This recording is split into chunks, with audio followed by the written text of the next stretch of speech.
On May 1st, 1960, the U.S. sent a U-2 spy plane to Russia. On this day, the plane was shot down on Khrushchev's command. The pilot, Francis Gary Powers, was captured, causing more tension between the U.S. and USSR. The plane was designed to be lightweight and to travel at very high altitudes. It was equipped with high-resolution cameras specifically for the spy mission. The U.S. believed they could get away with this espionage. However, the Russians were able to detect and shoot down the plane.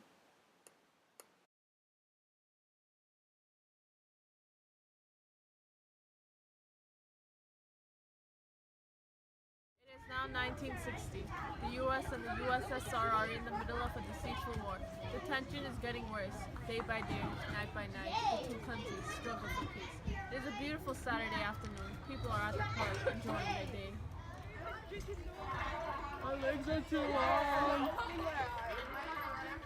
Okay.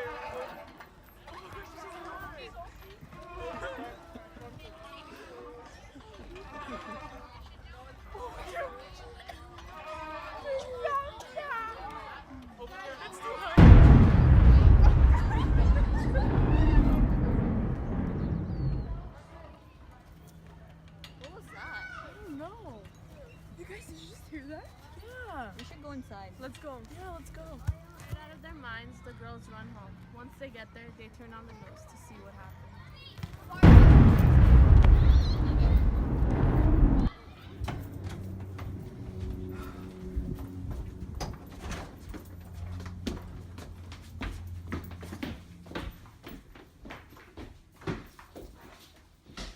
Okay, let's see what's going on.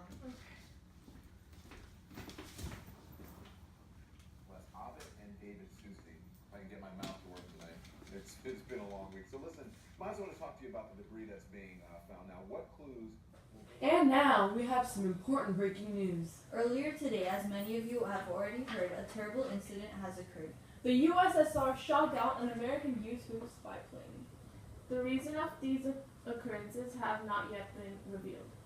We will be right back with more information after this announcement. No, not you. Do you even like what you're wearing? Are those pants comfortable? No. Are those pants stylish? No. Well, we have now discovered Levi's jeans. Jeans that are both comfortable and stylish. Do you see these jeans? They are so comfortable and they are so stylish. Crazy, but I don't care. It's 2 for $20. 2 for $20. And if you go in 30 seconds, it'll be 3 for 30 and 4 for 40. And you have 30 seconds, so go! Hurry up, go! What are you standing for? It's not that way, it's the other way! Go!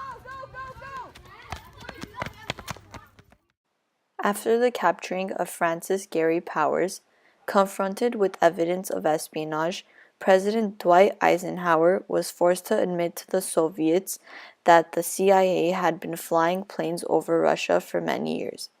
The USSR convicted Powers for the espionage charges and he was sentenced to 10 years of prison. Fortunately, after serving less than 2 years, Powers was released in exchange for a captured Soviet agent in the first spy swap. This event was one of the main reasons why the Cold War between the United States and the USSR continued for much longer than expected.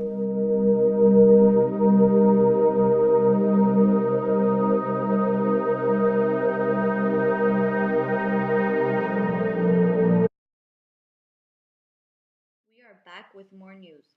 Today is May 1st, 1960, and an American U-2 plane has been shot down for its espionage.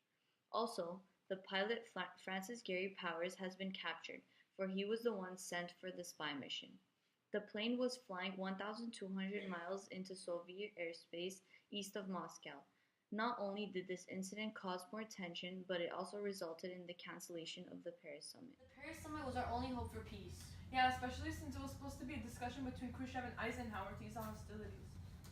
I mean, like, what? Back on the news, we will now invite a special guest to inform us about the mission itself. The mission was the 28th flight of Powers' U-2 experience. He was supposed to photograph 2 major missile test sites in the Soviet Union.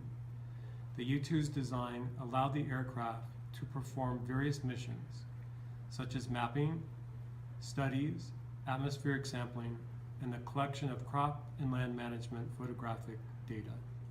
I saw the plane crash. It was tragic. The U.S. should stop spying on us, and this should never happen again. All right, the U-2 spy plane project was intended to keep an eye on what the Soviet Union was doing as part of the arms race between Russia and the United States. And when one of them crashed and Francis Gary Powell was taken prisoner, it was one of the tensest situations in the entire Cold War. Interestingly enough, after he got back from that incident, he ended up becoming a helicopter news pilot for one of the news stations here in Los Angeles. He had a couple of dicey things happen with the helicopters, including even crashing over in Burbank at an elementary school that my cousins went to at the time. But then sometime years later, he actually was in another incident with a helicopter and I think was actually killed doing that. So he survived the U-2 incident, but I think another flying thing eventually got him. But I think it was kind of a necessary thing that they had to do. Things were very tense with the Soviet Union, and certainly the Russians were spying on us at the time. And so this was just one of the forms of how we were keeping an eye on what the other group was doing.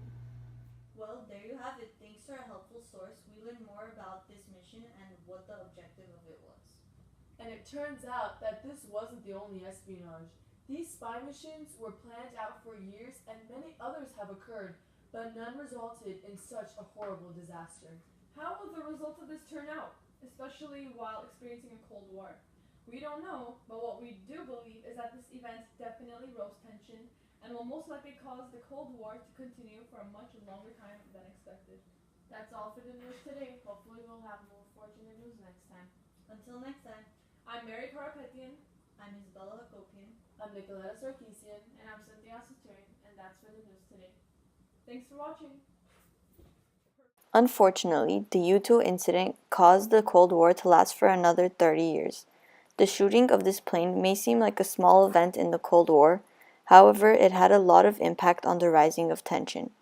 After this incident occurred, the pilot was captured and swapped, the Paris summit was cancelled, and Eisenhower was held responsible for his years of espionage. Maybe if the U-2 incident never occurred, the Cold War may not have ended as late as 1991.